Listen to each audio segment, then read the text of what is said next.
মৌলভীবাজারে ঘন ঘন লোডশেডিং এর কারণে বিপাকে পড়েছেন সাধারণ মানুষ। ক্ষতিগ্রস্ত হচ্ছে বিদ্যুৎ নির্ভর ছোট বড় ব্যবসা বাণিজ্য, জনজীবনে বাড়ছে বিড়ম্বনাও।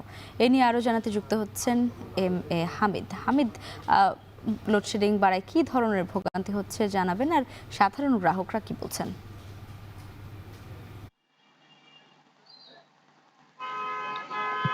মৌলভীবাজারে বেশ কয়েকদিন থেকে কিন্তু বিদ্যুতের টালবাহানা চলছে। বিশেষ করে সিএনজি পাম্পগুলো যেখানে রয়েছে বা পেট্রোল পাম্প যেখানে রয়েছে সে এলাকার বিদ্যুৎ ঘন ঘন যাওয়ার কারণে দীর্ঘ লাইনে দাঁড়িয়ে থেকে চালকরা সিএনজি গ্যাস নিতে দেখা যাচ্ছে। আমি গতকাল থেকেই কিন্তু বিভিন্ন সিএনজি স্টেশন ঘুরে দেখেছি যে প্রতিটি স্টেশনেই প্রতিটা গাড়িতে সিএনজি নেওয়ার জন্য প্রায় ৩০০ থেকে ৩৫০, কোথাও ৫০০ সিএনজি লাইন ধরে বসে রয়েছে। আমি যে স্টেশনে দাঁড়িয়ে আছি সেখানে গতকাল সন্ধ্যা থেকে এখন পর্যন্ত অনেকেই লাইনে দাঁড়িয়ে আছেন। কেউ রাত্রে ২টা বা ৩টায় এসে দাঁড়িয়েছেন। এখন পর্যন্ত তারা সিএনজি পাম্প থেকে সিএনজি নিতে পারেননি। আমি তাদের সাথে কথা বলেছিলাম, তারা জানিয়েছেন যে বিদ্যুৎ না থাকার কারণে তারা দীর্ঘক্ষণ লাইনে দাঁড়িয়ে থাকতে হচ্ছে। এতে করে তারা সমস্যার মধ্যে পড়ছেন, ভোগান্তির মধ্যে পড়ছেন এবং অর্থনৈতিক সমস্যার মধ্যে পড়ছেন। তারা বলছেন যে ঘন্টার পর ঘন্টা বিদ্যুৎ থাকে না, কখনো আধা ঘন্টা বা ১ ঘন্টার জন্য দিলেও তা আবারও নিয়ে যায়। আজকে সকাল থেকে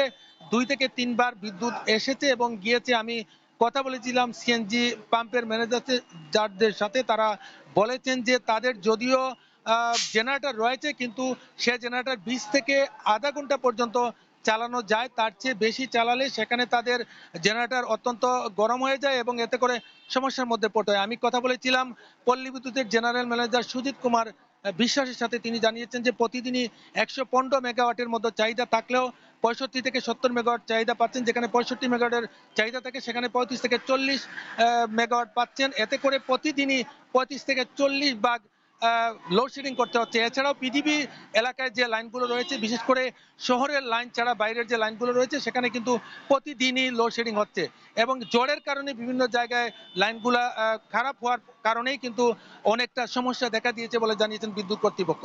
এই ছিল আমার কাছে মৌলভীবাজার থেকে বিদ্যুৎ নিয়ে সবশেষ লাইভা। মৌলভীবাজার থেকে লোডশেডিং এর খবর জানাচ্ছিলেন এম.এ. হামিদ।